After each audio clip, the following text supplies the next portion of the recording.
Power of Poa. It's the power of Poa here with Dan DiDio of DC Comics. What is coming up with DC? What can you get us excited about here? Come on. Oh, what? You know what? Actually, what we're doing right now is what's exciting us most.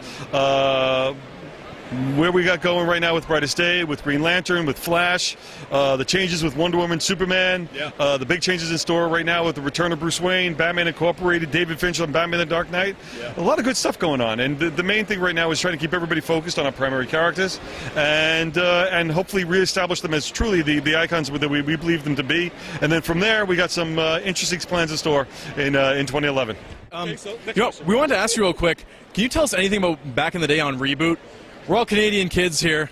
We love Reboot. Like, how was that? Like, just in general. You know what? It's I love Reboot questions.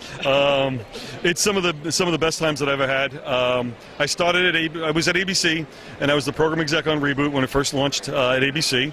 As they said, I was the guy who canceled it at ABC, but they got revenge. They hired me on to be the story editor for the third season.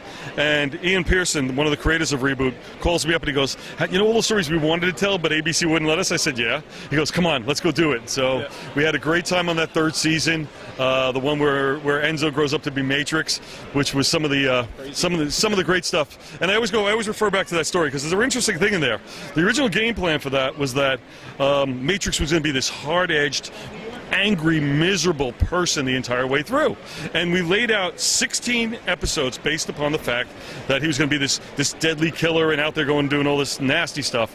And so what happens is that we go through the whole thing, and we have it all broken down, and Ian comes to me, he goes, "No, I'm changing it." And I said, "What do you mean you're changing it?" And he goes, "Well, here's the deal." He goes, "How can Matrix be that terrible if he's been living and loving Andrea all this time?" I said, "You couldn't be that bad a person." And we're like, "Yeah, but the whole story's built that way." He goes, "Yeah, I know. We'll just rewrite it." And I'm like, "Yeah, I guess we will." And we literally wound up changing the entire direction for the series. But I think it was better for it. Like I said, it's some really good memories on that. And, we had a lot of fun. I did a couple of episodes.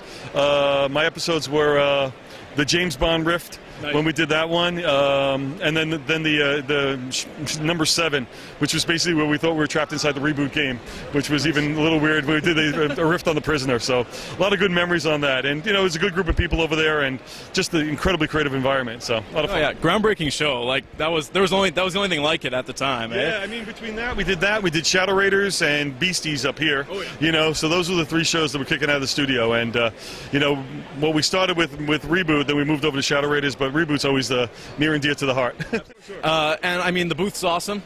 You had lots of free stuff here, which is maybe it's BOA, Booth of Awesome. Booth of Awesome, BOA, absolutely. What over the years any standout projects that have really just still to this day you're like that's it kind of thing? You know what? There's a lot of great stuff that we have coming up. Next year we've got some really interesting challenges, which I think will excite and hopefully anger the fans simultaneously. Because you want to, you know what? Here's the thing: you're never going to be able to please everybody, and the last thing you want is apathy. Yeah. So the real thing is that, seriously, because usually apathy people just fade away. Yeah. But if you get people excited and angry, at least they're invested and emotionally attached to what's going on there, and hopefully delivering quality enough story to keep them on board. For me. The biggest projects for me still were Identity Crisis and Infinite Crisis. There was a tonal change in the DCU that we brought with Identity Crisis that I'm still extraordinarily proud of.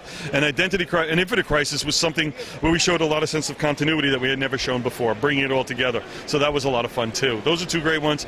And things like Blackest Night and all that, those were a lot of good things. But you always have best and fondest memories of the ones when you were first getting in and seeing the ability to deliver these things, hopefully to their full potential.